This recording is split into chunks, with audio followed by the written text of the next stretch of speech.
A race against time, a deadly ghoul cult to uncover. Can investigators track down members of this cult within Arkham before midnight? Failure to do so will have deadly consequences for all involved.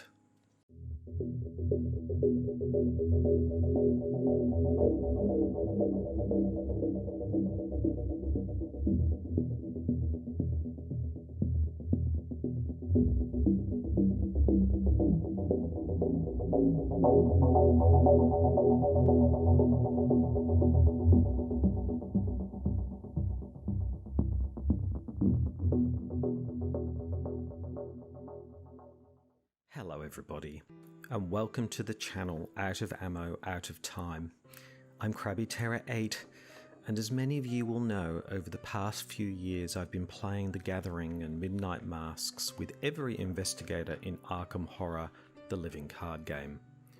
I call this series the Investigator games because, like the Hunger Games, I wanted to throw every investigator into this campaign with their starter decks and see how they go. Now, after such a positive response to my in-depth videos on The Gathering and Roland Banks, I thought it was time to tackle the Midnight Masks. I'm really stoked to be doing this because whilst the Midnight Masks is not a perfect scenario by any stretch, it is one of my favourites and in my opinion is iconic in the world of Arkham Horror, the living card game. It's iconic because it sets a template for future campaigns to follow and build and improve upon. So what are we going to chat about? Well, in this video I intend to discuss all the key aspects of the Midnight Masks.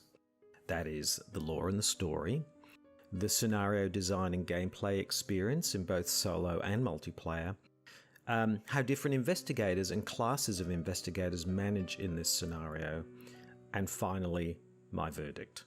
Now along the way I'll also share with you what others thought of this scenario, and hopefully by the end we can all walk away feeling like we know the Midnight Masks like the back of our hand. Finally, a spoiler warning. If you've not played Midnight Masks before, then please play it first. This video will spoil pretty much everything for you. There's also some discussion of the Devourer below as well. There are also spoilers for other campaigns, the Forgotten Age, the Dunwich Legacy, the Circle Undone. Milder spoilers, but you've been warned nevertheless. So let's dive in, shall we, with Chapter 1, Lore and Story. Now, the path to the Midnight Masks from The Gathering is of course many and varied, and something I don't want to cover here. Suffice to say, you will arrive at a point where Lita gives you more information about what is going on in Arkham by way of a rather lengthy exposition. So let's break it down, shall we? These creatures feed on the corpses of humans. They are served by a dark cult within Arkham, whose members have inexplicably come to worship the ancient master of the ghouls. This cult has been killing innocent people and feeding them to the ghouls, satiating a monstrous hunger. So here we now understand that a monstrous ghoul cult has been committing serial murder to feed the ghouls, and hence why bodies have been turning up in the woods, quote, savaged and half-eaten, as was written in the prologue to The Gathering. A nasty state of affairs indeed.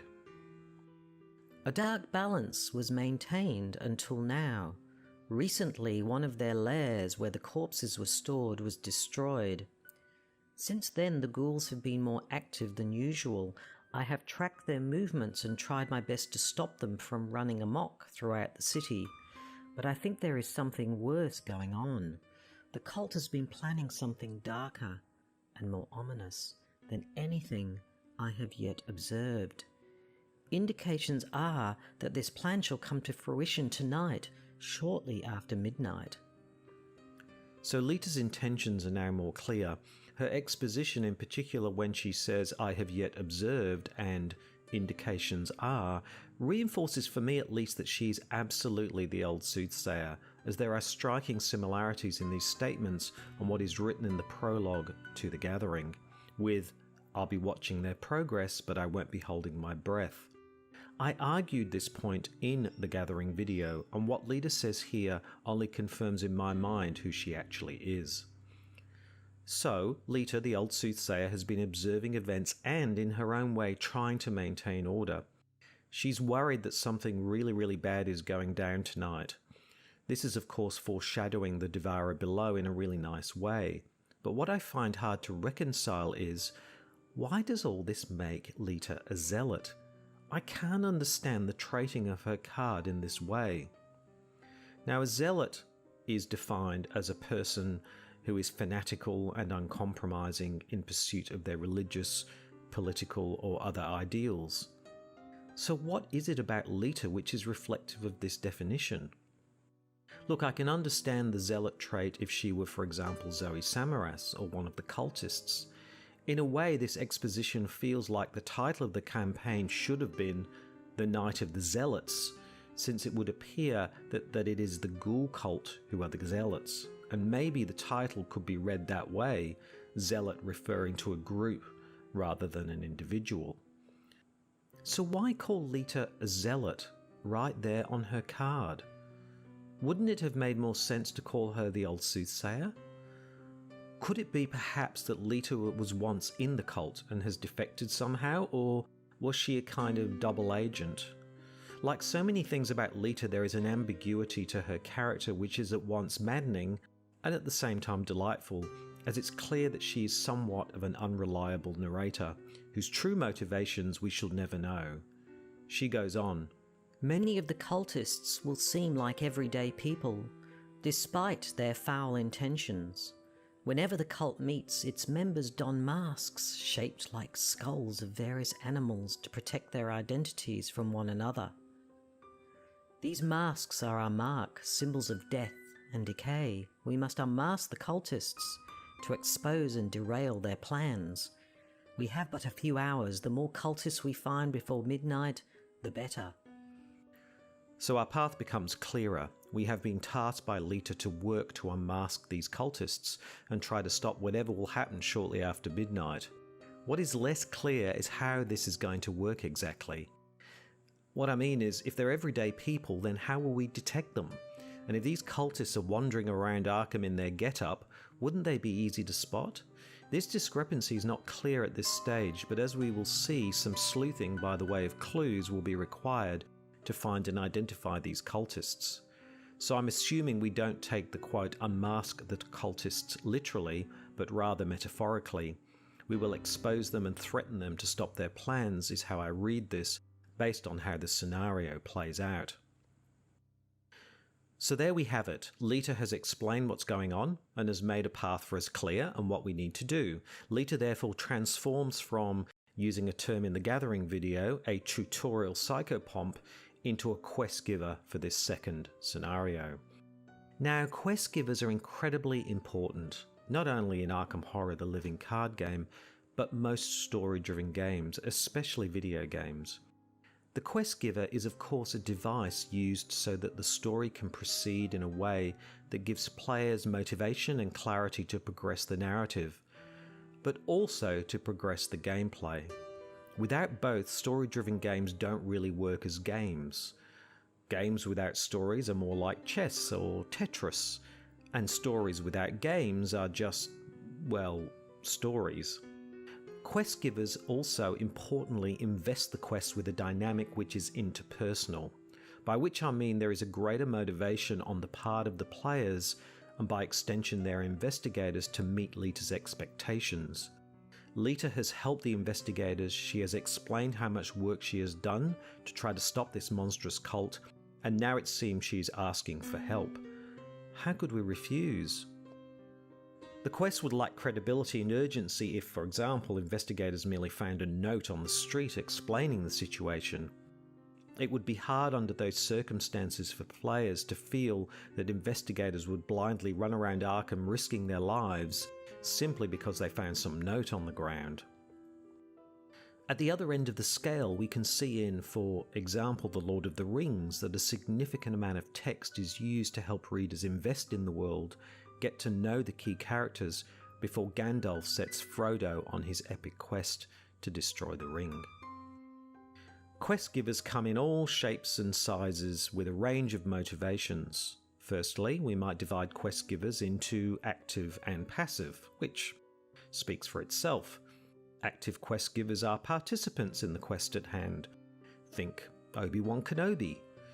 Passives, obviously, are not. In Arkham Horror the Living card game, a great example of this difference is in the Forgotten Age, where you could argue that Harlan Ernstone is a passive quest giver and Alejandro Villa is an active one. There are also quest givers like Gandalf or Dr. Henry Armitage from the Dunwich Legacy who rightly appear to be motivated to make the world right or put things back to normal. You might call these virtuous quest givers. Such quest givers are usually reliable narrators and can be relied upon to provide helpful and useful guidance for the quest at hand. They are often characterized as people with authority and purpose who value transparency and honesty in their dealings with others. For want of a better word, they lack an agenda other than to return the world back to normality and stability. It goes without saying that not all quest givers are virtuous. There are quest givers who are, unfortunately, purely motivated by evil and wish nothing but chaos and destruction on the world. These quest givers typically use coercion, trickery, blackmail, or extortion to drive the characters to complete a quest or a series of quests. Alejandro, in the Forgotten Age, it turns out, also has twisted intentions. Now, Lita lies somewhat in between because of her ambiguity. We don't really know what her intentions and motivations are. In addition, her personality and the way she is presented as the Zealot leaves us wondering what's really going on. In my mind, these are the most interesting quest givers because, in a way, they are the most human. For most of us, our motivations are never simple. Ichtaka from Forgotten Age is of course the same. Within a horror context, the ambiguity of the quest givers, and by extension the quest they offer, I would argue work perfectly within the horror context of the game itself, and I would argue work better than purely virtuous or purely evil quest givers. I'm not sure anyone would spontaneously recall Dr. Henry Armitage when compared to, say, Lita or Ichtaka. So why is this ambiguity so important? Well, I would argue that the very best horror texts have strong elements of ambiguity about them. As human beings, we crave certainty because certainty means we feel that we have a level of control over ourselves and the world, and that feeling of control gives us comfort because we feel more certain about the future. This is likely an evolutionary trait we inherited from our ancestors. Those ancient humans, or even pre-humans, who spent time and effort attempting to predict and strategize about the future, were more likely to survive, and the emotional payoff for this effort was the feeling of control and empowerment when such predictions paid off. The idea that we can be in complete control of the future and know things with certainty is, of course, an illusion. We cannot predict the future with absolute certainty and can't control the future as much as we'd like. 2020 certainly shown that to be true, and horror exploits this illusion by laying bare, in dramatic terms, the fact that we have relatively little control, and in the process it scares the pants off us. So, ambiguity offers no comfort. The certainty about the future is absent as we feel we can't predict what will happen.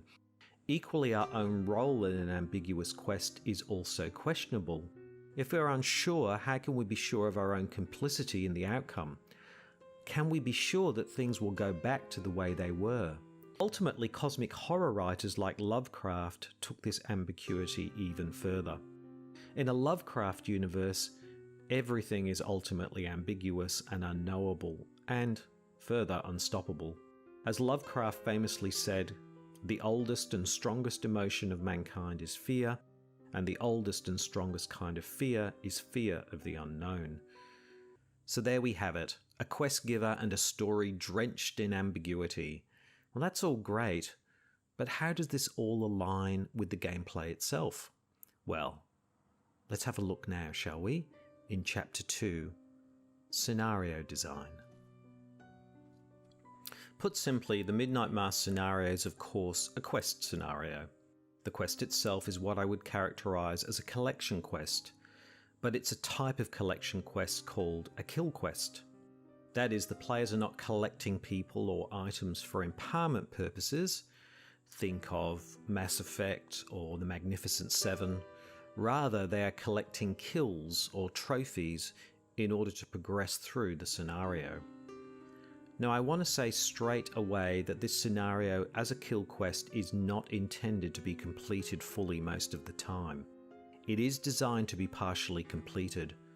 This not only aligns with the story, a desperate search for cultists before midnight, but also it's an important lesson for newer players.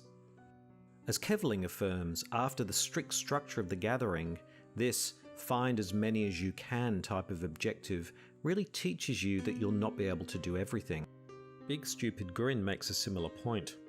It's important in the history of the game as it teaches you one very important lesson. You can't always get everything done. I've never sent all 6 cultists to the victory display, and I bet that's the same for most non-hardcore players, myself included. Winging it makes a case for playing the Midnight Masks repeatedly. This scenario is a great training ground for doing more than just going through the motions. You have to get engaged and play strategically, and that's where the game is most fun. Now, many scenarios in Arkham Horror the Living Card Game are just not meant to be won or completed, but rather, like Winging It says, are there to challenge the players and to always provide an air of disempowerment and ambiguity, which are essential horror elements. Now, this can be disheartening for many new players who expect to win each scenario, and indeed the Gathering, once played a few times, can be won in a traditional sense. But the Midnight Masks deliberately undercuts this expectation in order to teach players that in Arkham Horror the Living Card Game, the journey is often more fulfilling than the destination. As Kevling comments, after being told exactly what to do in the first scenario, this sudden change in scale and scope can be quite daunting at first glance. Where do I even start? It's a complete change from the Gathering and gives you the first hint as to just how flexible a game system FFG have built here, and is a sign of things to come. Nate, lost in time and space, supports this view. From the get-go, Midnight Masks drives into the player's sense of urgency. The story and the mechanics work in sync with each other to create tension. Players are given many tasks which are stretched over a sprawling map, especially when compared to the Gathering, but have little time to hunt the cultists down. The ticking doom clock forces players to make difficult decisions and ultimately realise that not every goal will be achievable. Winging It says Midnight Masks is a stellar scenario, and it teaches many different important concepts: movement over a big map, the importance of resigning, it's a good thing, doom play, and push your luck style scenarios where you usually don't finish, but you'll do your best and then resign. The other way of looking at the scenario is that walking away before midnight with at least one cultist can be considered a success, and in that light, the Midnight Mask is pretty forgiving. After all, players and their investigators can resign at any time. They don't even need to be on a particular location or in a particular end state, like, for example, the house always wins from Dunwich Legacy. As Kevling says, while the resign option only turned up near the end of the Gathering, having it up front on Agenda 1A on Midnight Masks introduces you to the concept that sometimes you just do what you can and get out of there. So true. However, there are tangible benefits for holding out as long as possible in the Midnight Masks, one of which is the opportunity to bag quite a sizable number of victory points. Those OBOL enthusiasts amongst you would appreciate the ability to resign at any time, as it takes away the possibility of dying to a large degree, as the investigators can bag as many VP as they can, and then resign and use the OBOL benefits to really supercharge their deck for the final scenario. You're going to need it. The benefit to the players of this collection kill quest is, of course, victory points. The VP, like in many Arkham Horror the Living Card Game scenarios, provides an impetus to keep playing, to keep finding cultists and earn VP for your efforts. This works especially well in the Midnight Masks because there is no dissonance between the getting of VP and how the investigators play the scenario. They are congruent. Sometimes there is a misalignment here, where the gaining of VP doesn't quite align with the way you would expect investigators to behave. A simple example of this dissonance would be, for example, in The Gathering, where investigators may delay bringing on the Ghoul Priest in order to try and spawn the Icy Ghoul or the Flesh Eater. Why? For victory points. Now, would the investigators, quote, in real life behave this way? I wouldn't think so. You can try to rationalise this away, of course, as, oh, well, they're considering their options, blah, blah, blah, blah. But it leads to a dissonance between the story and the way the players play their investigators within the scenario. With the Midnight Masks, this is not the case. There is a good alignment between the behaviour to reap rewards through victory points and how the investigators would play from a story perspective. Having said that, the benefit to the investigators of risking their lives to find cultists within the game world is of course less clear than wrecking up VP. Lita alludes to stopping something terrible into the future, but as each cultist is unmasked, the benefits don't seem to become any clearer and indeed will not be apparent until well into the next scenario. This is perhaps a weakness in the scenario, a small one, but something which has been refined in later campaigns dealing with similar dynamics. The Last King in the Path to Carcosa, for example, also has a similar collection quest. In that scenario, investigators are collecting party guests, except this time there is a benefit of additional information learnt. This information not only helps players to understand the story more fully, but improves things for the players down the track. Knowledge is power. In addition, uncollected guests have an almost immediate impact on the scenario by transforming into hideous and dangerous versions of themselves. Even more reason to collect them all.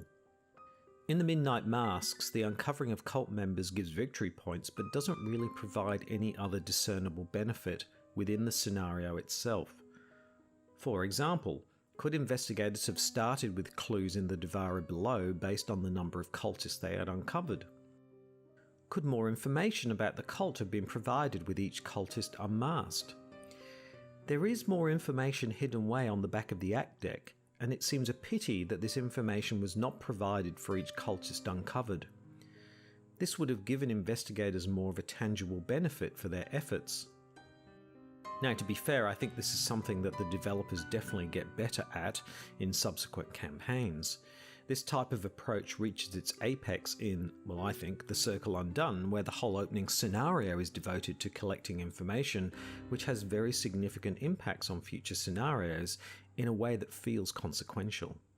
How successful the opening scenario is in The Circle Undone is of course up for debate, but there's no denying that things have come a long way since the Midnight Masks. So here we have a kill quest, which isn't anything unusual, but what elevates the Midnight Masks from okay to great is in its environment, which when combined with the agenda and encounter cards makes for an incredibly challenging and engaging scenario. Midnight Masks continually undermines expectations from the Gathering in this regard, as winging it comments, and who can forget the jump scare when the Mask Hunter pops out the backside of the agenda? Can they do that? Kevling also highlights the appearance of the Mask Hunter in the Gathering. During setup you set aside the cards that were going to turn up later, so usually you have an idea of what the story might spring on you, but hiding an enemy on the back of the agenda card? This is a real sneaky move and teaches you that you should really expect the unexpected going forward. The Gathering was a tutorial level and is designed to step by step introduce the core mechanics of the game to players. If you want more on this, please watch my previous video. If the analogy of throwing players into the deep end is applied to the Midnight Masks, I would say that players are thrown into the deep end of a pool of flaming oil whilst bound and gagged. The Midnight Masks is many orders of magnitude more challenging than the Gathering in three important and interlinked ways: movement, player actions, and speed of story progression. Kevling summarises the transition from the Gathering nicely. After the small map with a tight narrative focus in the Gathering, things really open up in the Midnight Masks. Instead of escaping the confines of your house, the entire town opens up before you, essentially giving you an open world map of 8 or 9 locations, and the ambiguous goal of finding as many cultists as you can. The complexity of movement within the Midnight Masks is apparent in setup. Unless you know this scenario well, the layout is challenging to new and more experienced players, and at first requires some guidance.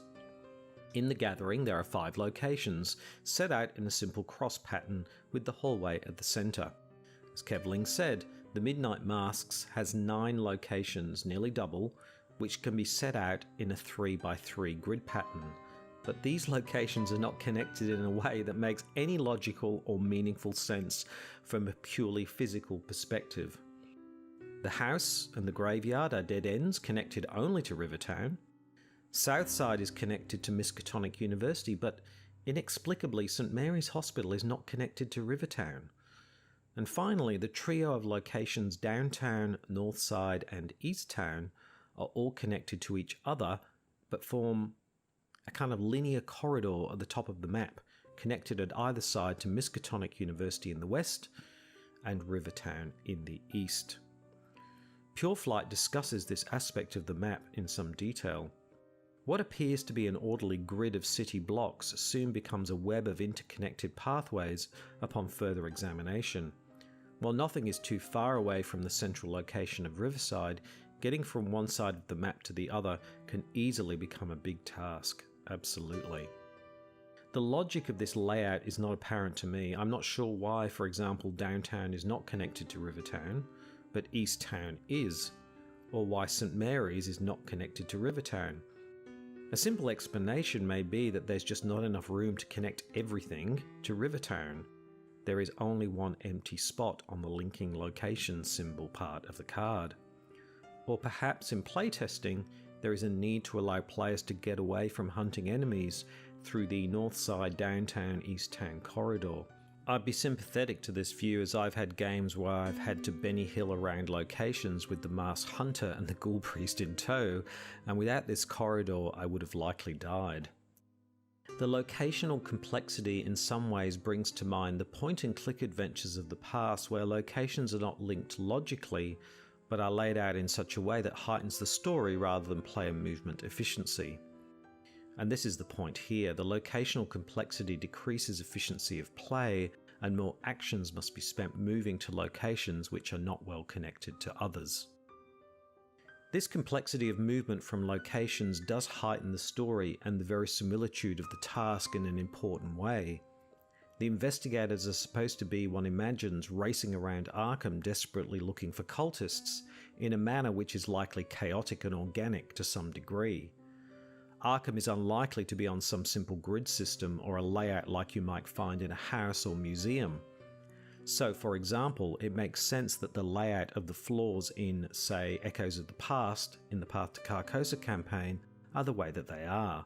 Floors are linked in a linear fashion, but you cannot just jump from floor to floor unless you use the central stairwell.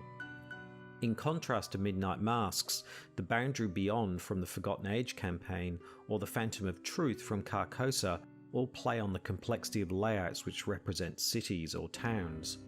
The difference with the Midnight Masks is, in my experience, the layout is especially illogical because on the surface it is a simple 3x3 matrix. In later city layouts, the locations tend to be more hub and spoke in orientation to simulate the idea of a sprawling city across multiple locations. This makes more sense because the layout itself does not try to be a matrix. The complexity of player actions within the Midnight Masks is also dialed up to 11. Whilst things do get somewhat more complex in the gathering once the Ghoul Priest arrives, players can focus on most of the time on their main actions of moving, evading, fighting and investigating. In the Midnight Masks present players with additional action choices, whether it's to take a card and get a resource, or search up an ally, or heal, or even buy a couple of clues. There are lots and lots of options on these cards. Nate, Lost in Time and Space, mentions this aspect. The map provides the players the opportunity to stretch their legs and explore, one of the game's greatest strengths. Each location provides something for the players to do, much like how the cultists have different ways of elimination. In addition, revealing cultists also requires 2 clues per investigator and an action. This presents players with a dizzying array of options to choose from, and a greater choice of actions can lead newer players to analysis paralysis, as the competing benefits of various actions need to be carefully weighed up. Which will ultimately provide the most benefit? This complexity of action is also congruent with the story, as one can imagine investigators desperately weighing their options, unsure of what will be best. This also supports the idea of ambiguity we discussed earlier, as players and investigators must weigh up the personal benefit of, say, finding an ally at Mars boarding house versus getting clues and uncovering more cultists, which is a benefit for all players at once. Now, these complexities would be challenging in and of themselves, but Midnight Masks adds an additional spice to really ramp things up further by adding a critical resource to the proceedings: time. The speed of story progression in the Midnight Masks is brutal. To compare, The Gathering allows you a lazy 20 rounds before the agenda ends. Now, if we assume 2 rounds per clue needed in solo, that would give you 10 rounds plus, let's say, 2 rounds to defeat the Ghoul Priest, so a ratio of 12 to 20 or 1 to 1.67. In the Midnight Masks, there are only 14 rounds before the agenda ends and the bells toll. So assuming a breezy 2 rounds are needed per cultist and an extra 2 rounds for dithering about, that equates to 14 rounds, which is a ratio of 1 to 1. Adding to that the cards in the encounter deck which add doom to the proceedings in the forms of acolytes and the Wizard of the Order, etc., you can see that the challenge of completing the Midnight Masks in the time allotted is not impossible but highly improbable unless the investigators chosen have very significant action compression. Having Leo DeLuca on the table on turn 1, for example, would shift a solo play from 1 to 1 to about 1 to 1.5, a very significant change indeed. This means that every action in the Midnight Masks is at a premium. It's a scarce resource which, unless used efficiently, will ensure that a few cultists get away before the bells toll midnight, which is designed to do. But this is the icing on the complexity cake and ensures that the Midnight Masks is one of the most challenging scenarios in the whole game to fully complete, especially for newer players. As Pure Flight summarises perfectly, Midnight Masks is a delightful scenario because it presents a straightforward process that can unfold in a vast number of ways. While getting clues on a map as tightly woven as this should be procedural, the randomness of the cultists you summon and the swingy encounter deck really increase the replay value. As a result, you have to be flexible in your approach to beating Midnight Masks and understand that sometimes you get a hard run of luck. So true. Nate, Lost in Time and Space, also talks to this. Encounter deck also grows in complexity. Cards can move you to different locations, take your clues away, etc. Each pull from the encounter deck can change the game state drastically in ways which you may have not expected. So there you have it, a scenario designed to challenge even the most seasoned players with a complexity and speed of resolution that takes the breath away. So how is it to play this scenario? Let's chat about that, shall we? In Chapter 3, how different investigators and classes of investigators manage in this scenario. So, as we said, the Midnight Masks is a kill quest where players and their investigators are under considerable time pressure. So in a way, it's a kill quest and a time trial combined into one. Who are these cultists who must be collected as quickly as possible? It's an interesting design choice because the cultists themselves fall equally into 2 broad categories. The Fight Evade crew, Wolfman Drew, Ruth Turner, and the Masked Hunter. The Parley crew, Peter Warren, Victoria Devereaux, and Herman Collins. The balance here is great because it allows for a wide range of play styles and choices to collect these cultists. It means that in multiplayer all of the investigators can participate in collecting the cultists and lends itself to a truly collaborative scenario, as was intended. This reflects the story nicely as a group of investigators, sometimes together, sometimes apart, strategize and seek out these pesky cultists. Likewise, for solo players, there is ample opportunity to bag a few cultists, even if you're not much of a fighter. All of us will have a few resources, a few cards or a couple of clues handy to grab a Peter Warren or a Herman Collins. Nate, Lost in Time and Space, comments, each of the cultists have a unique way of dispatching them, whether it's requiring resources, cards, or a skill test of some kind. This provides everyone at the gaming table a chance to excel at least one of them and gives each enemy a personality. That's so true about the personality. Pure Flight also comments, the big cultists almost all have a way to parley with them. Knowing what different cultists look for with their parley costs is very helpful for success. Otherwise, you're left putting on a lot of your fighters to complete your objectives and defeat them. For example, one cultist requires an action and 5 resources. With that knowledge, maybe one investigator decides to save up a bit in case she comes out. Talking about Victoria Devereaux there. Brownloaf also mentioned cultist strategy. For me, something that I've often overlooked is having a healthy respect for the non-unique cultists in terms of doom. If possible, keeping an empty location within striking distance towards the end of your turn, and given the choice, try to spawn the wizard when you're able to deal with him. Knowing the unique cultists, where they spawn, what their parley is, and being prepared before you spend clues. Big Stupid Grin also mentions cultists. There's a good variety of mechanics with the cultists, which helps get all investigators involved. My only complaint is that the encounter deck seems really generic, but that makes sense considering it's the first batch of scenarios ever designed. This collaboration and flexibility, however, is not as balanced as it immediately appears, because all of the cultists can be fought to remove them from the game for victory points. You can imagine a parallel world where you could only parley Peter Warren, for example. You can also imagine a world where a traditional parley based on intellect is also a feature. But neither of these options was used in the Midnight Masks. I'm not sure why, but I imagine in playtesting allowing players to also fight the cultists was necessary to make the scenario more playable and flexible.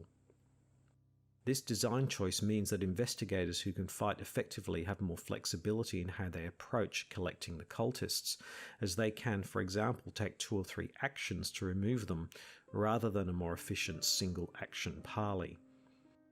It is interesting that all of the non-elite cultists, even nerdy Peter Warren, have 3 or 4 health, which means that most of the time they will take at least 2 actions to defeat with fighting. This does make fighting cultists less efficient and does mean that parley is a more efficient choice, but given the scenario's complexity, a flexible approach is critical.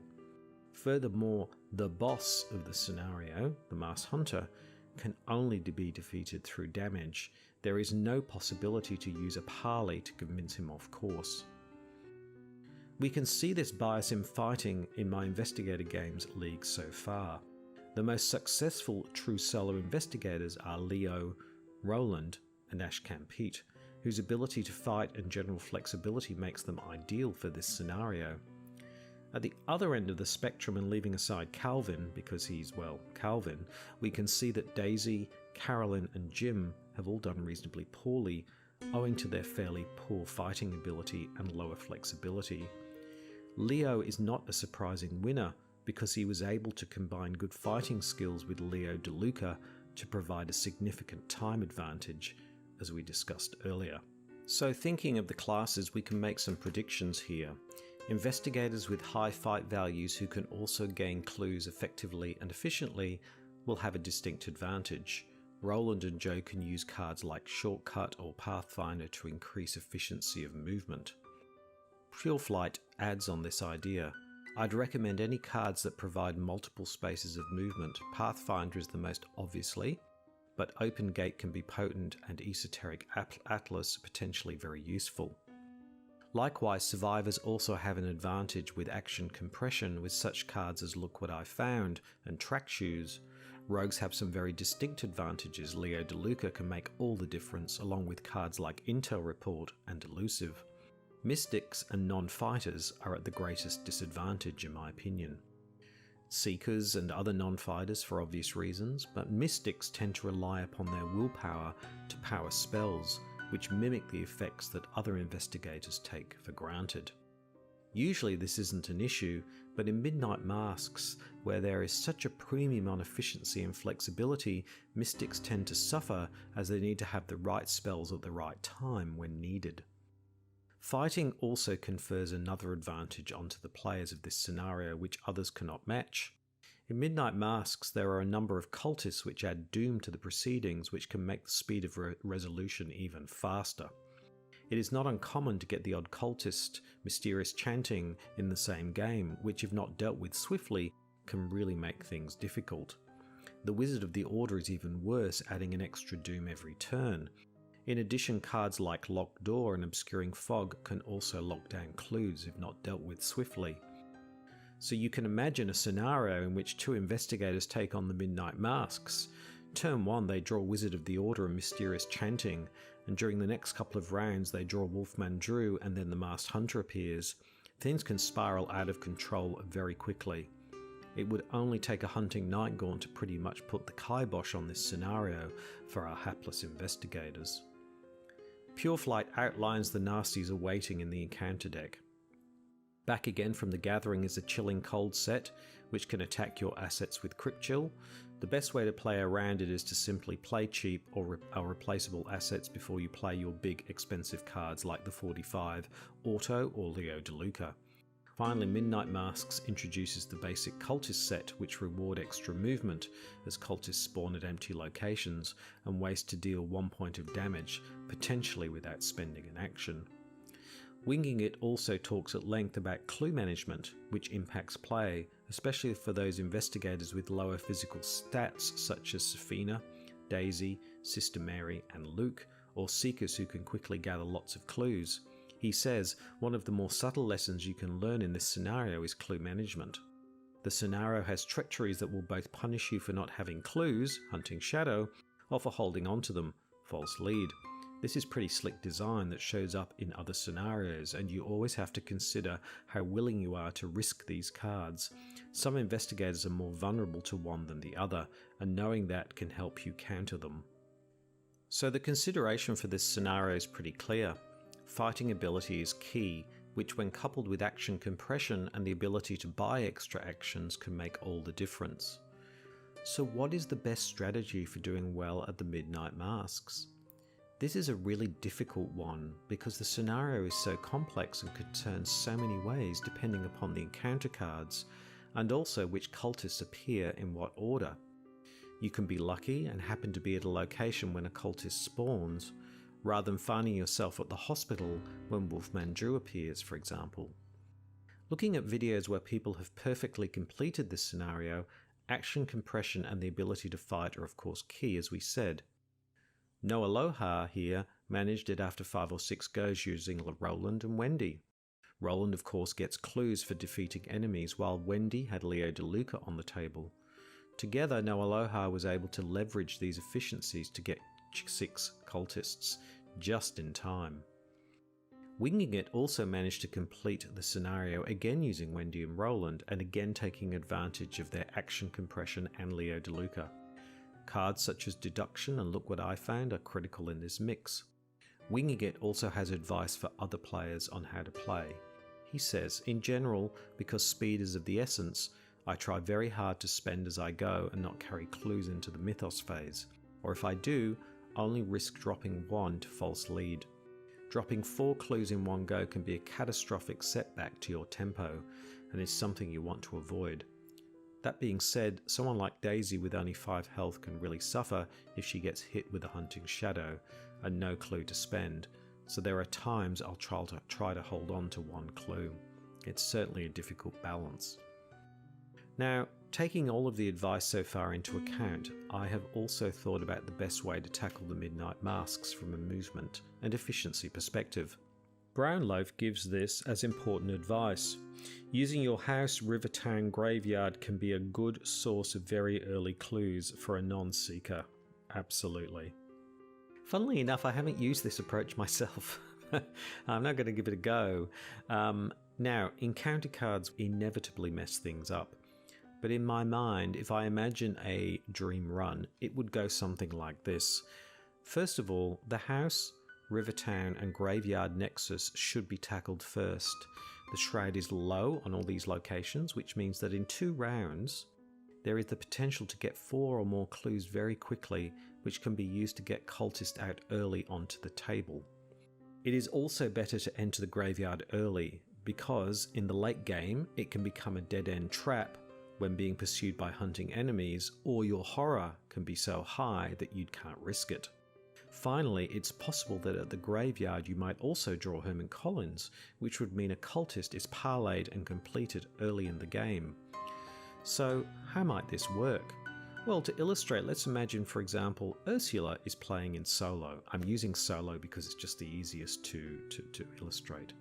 Conceivably, Ursula could do the following. Fast play Magnifying Glass, which is a free action.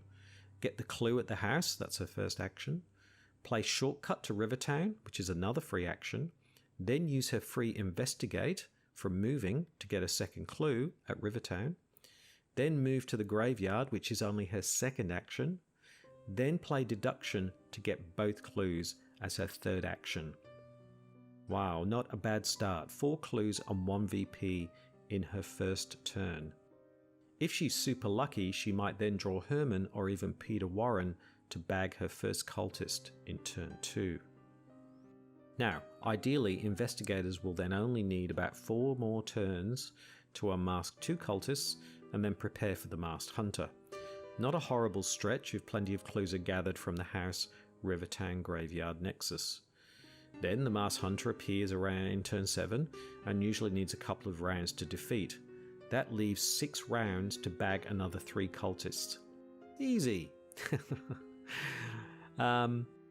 Northside then must be a key destination.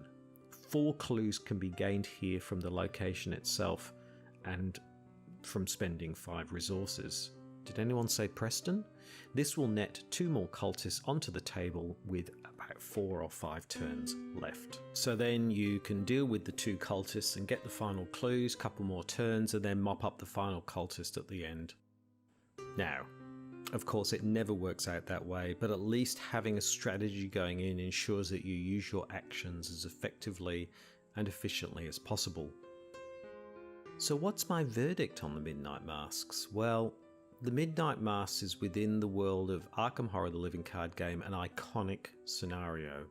And by iconic, I mean that it sets the template for many scenarios to come, which will use a similar set of dynamics but build and refine the formula further.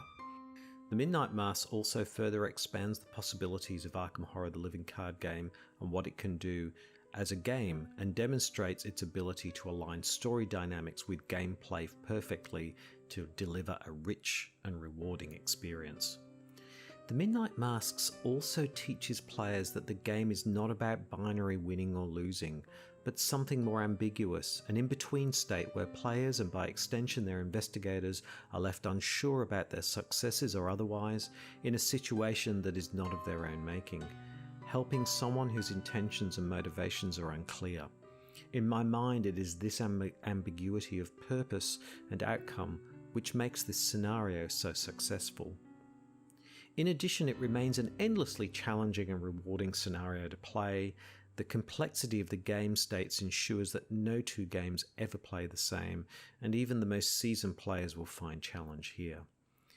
In a sense, and to borrow a meme from Dark Souls, the real Arkham Horror the Living Card Game begins here, and for most of us we're still on the same journey.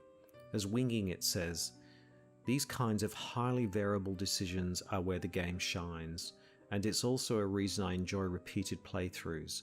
Learning the encounter deck and strategizing to minimize your vulnerability to it is an important skill to learn early on. Big Stupid Grin says, Midnight Masks creates a lot of tension. The question of how fast you need to play is always up in the air unless you have experience with the scenario. I like how it scales for the number of players, adding additional enemies for higher player counts. And with your house, the game teaches you how your story decisions impact gameplay. I wish all the story decisions worked that way. And Nate, in Lost in Time and Space, summarizes, Midnight Masks takes what the players learned in the Gathering and expands on those concepts while providing a challenging scenario with great replayability. For many, this is the scenario that gets them hooked into the game, me included, and me. Even after 6 cycles, Midnight Masks is still among my favourites, which speaks to just how well crafted this scenario is. So true.